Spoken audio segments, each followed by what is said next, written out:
எல்லாருக்கும் வணக்கம்.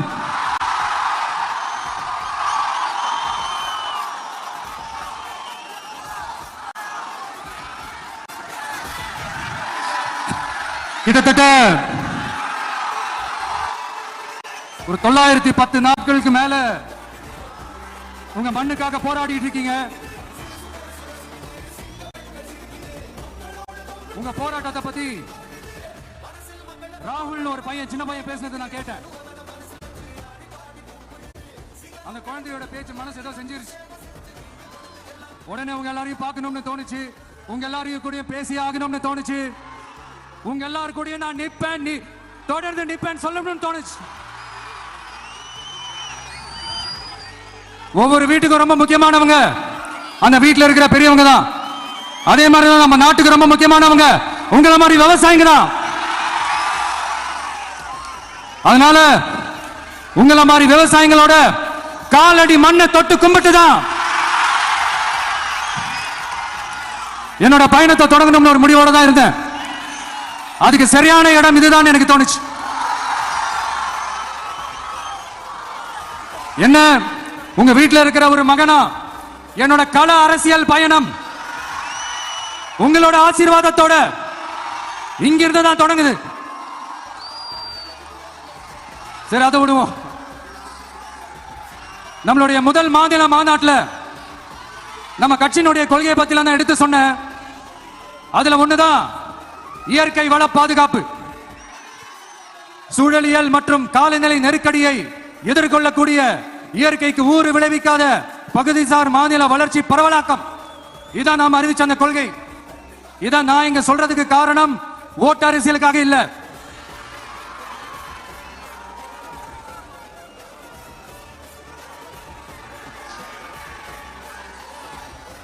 இன்னொரு தீர்மானம் அதே மாநில மாநாட்டில் நான் சொன்னேன். அது விவசாய நிலங்கள் பாதுகாப்பு கொள்கை தீர்மானம். அதுல காஞ்சிபுரம் மாவட்டம் பரந்தூரில் 1000க்கும் மேற்பட்ட ஏக்கர் பரப்பளவில் 13 நீர்நிலைகளை அழிச்சு சென்னையை நிரந்தரமாக வெள்ளக்காடாக்கும் திட்டத்தை ஒன்றிய மாநில அரசுகள் கைவிட வேண்டும் வலியுறுத்தின. அது மட்டும் இல்லாம இந்த மண்ணுக்காகவும் மக்களுக்காகவும் நம்ம விவசாயிகள் பாதிக்கிற இந்த திட்டத்துக்கு எதிராக சட்ட போராட்டம் நடத்தவும் தயங்க மாட்டோம்னு சொல்லியிருந்தோம். அதை இங்க உங்க முன்னாடி ரொம்ப ஸ்ட்ராங்கா வலியுறுத்துறேன். இந்த பிரச்சனையில நான் உங்களோட உறுதியா நிற்பேன். இன்னொரு முக்கியமான விஷயம், நம்மள ஆண்டுகிட்டு இருக்கிற ஒன்றிய அரசுக்கும் மாநில அரசுக்கும் நான் சொல்லணும்னு நினைக்கிறேன். நான் இங்க வளர்ச்சிக்கு எதிரானவெல்லாம் கிடையாது. ஏர்போர்ட்டே வரக்கூடாதுன்னு நான் சொல்லல, இந்த இடத்துல வரக்கூடாதுன்னு நான் சொல்றேன். இதை நான் சொல்லலன்னு வைங்களேன், இவன் வளர்ச்சிக்கு எதிரானவன் அப்படி இப்படின்னு சொல்லி ஒரு கதையை கட்டி ஆரம்பிச்சிருவாங்க. சரி, நமக்கு அதை பத்தி கவலை இல்லைன்னு வைங்க. எல்லாத்துக்கும் மேல இன்னைக்கு இந்த பூமியில வாழ்ற எல்லா உயிரினங்களோட இருப்பையும் புவி வெப்பமயமாதல் பயமுறுத்திட்டு இருக்கு. அதனுடைய ரிசல்ட் தான் ஒவ்வொரு வருஷமும் இந்த மழை காலத்துல வெள்ளத்துல சென்னை சிட்டி எப்படி தத்தளிச்சுக்கிட்டு இருக்கிறது நம்ம பாக்குறோம். இப்ப ரீசன்ட் டைம்ல எடுத்த ஒரு அறிவியல் ஆய்வுல இப்படி ஒவ்வொரு வருஷம் சென்னையில வர ஃப்ளட்டுக்கு காரணமே இங்க இந்த சுற்றுவட்டார பகுதியில் இருக்கிற சதுப்பு நிலங்களை நீர்நிலைகளை அழிச்சது தான் சொல்லுது.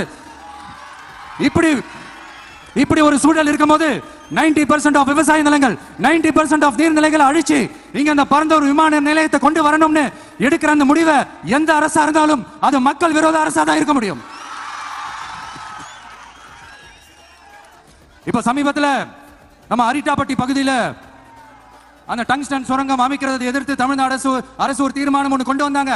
அதை நான் மனப்பூர்வமாக வரவேற்கிறேன். ஆனா அதே நிலைப்பாட்டை தானே இங்க நம்ம பரந்தூர் பிரச்சனையிலையும் எடுத்திருக்கணும்.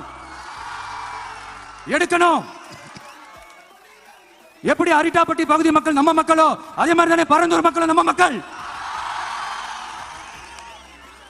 அப்படித்தானே ஒரு அரசாங்கம் யோசிக்கணும். ஆனா அப்படி செய்யலையே. ஏன் செய்யல?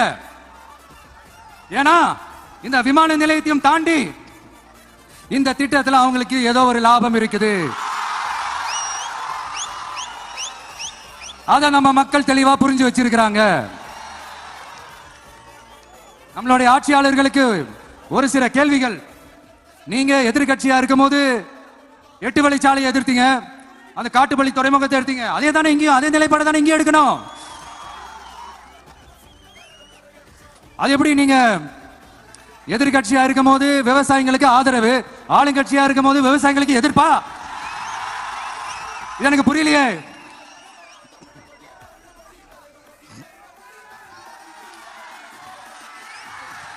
அதனால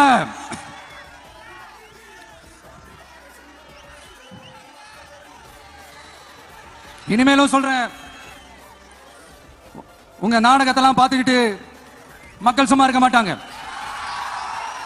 நீங்க உங்களோட வசதிக்காக அவங்களோட நிக்கிறதும் அவங்களோட நிக்காம இருக்கிறதும், நாடகம் ஆடுறதும் நாடகம் ஆடாம இருக்கிறதும், அது சரி, நம்புற மாதிரியே நாடகம் ஆடுறதுல தான் நீங்க கில்லாடிங்களாச்சு.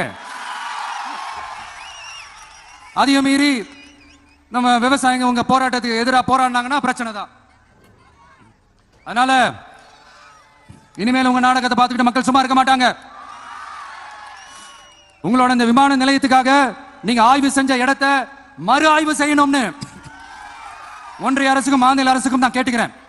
விவசாய நிலங்கள் இல்லாத இந்த பாதிப்புகள் குறைவா இருக்கிற இடங்களா பார்த்து உங்களுடைய விமான நிலையத்தை கொண்டு வாங்க. வளர்ச்சி தான் மக்களை முன்னேற்றம். ஆனா அந்த வளர்ச்சின்ற பேர்ல நடக்கிற அழிவு மக்களை ரொம்பவே பாதிக்கும். நீங்க எல்லாரும் உங்களுடைய ஊர் கிராம தேவதைகளான கொல்லமெட்டால் அம்மன் மேலையும் எல்லை அம்மன் மேலையும் ரொம்பவே நம்பிக்கை வச்சிருக்கீங்கன்றது எனக்கு தெரிஞ்சது. அந்த நம்பிக்கையை இழந்துடாதீங்க. உங்களுக்காகவும் உங்க ஊருக்காகவும் இனி உங்க வீட்டு பிள்ளையான நானும், தமிழக வெற்றி கழகத்தோட தோழர்களும் சட்டத்துக்கு உட்பட்டு எல்லா வழிகளிலும் உங்களோட உறுதி அனுப்பேன். உங்களோட ஊருக்குள்ள ஏகனாபுரம் ஊருக்குள்ள வந்து அந்த திடல்ல தான் உங்க எல்லாரையும் மீட் பண்ணணும்னு நினைச்சேன். ஆனா எனக்கு பர்மிஷன் கிடைக்கல. இங்க தான் பர்மிஷன் கொடுத்தாங்க. நான் ஏன் ஊருக்குள்ள வரணும்னு தடையின்னு எனக்கு தெரியல. இப்படிதான் கொஞ்ச நாளைக்கு முன்னாடி நம்ம புள்ளிங்க ஒரு நோட்டீஸ் கொடுத்ததுக்கு தடை விதிச்சாங்க. ஒரு துண்டு சீட்டு நம்ம புள்ளிங்க கொடுத்ததுக்கு. அது ஏன்னு எனக்கு புரியல. அதனால கான்பிடண்டா இருங்க, நல்லதே நடக்கும், வெற்றி நிச்சயம். மீண்டும் சந்திக்கும் வரை நன்றி, வணக்கம்.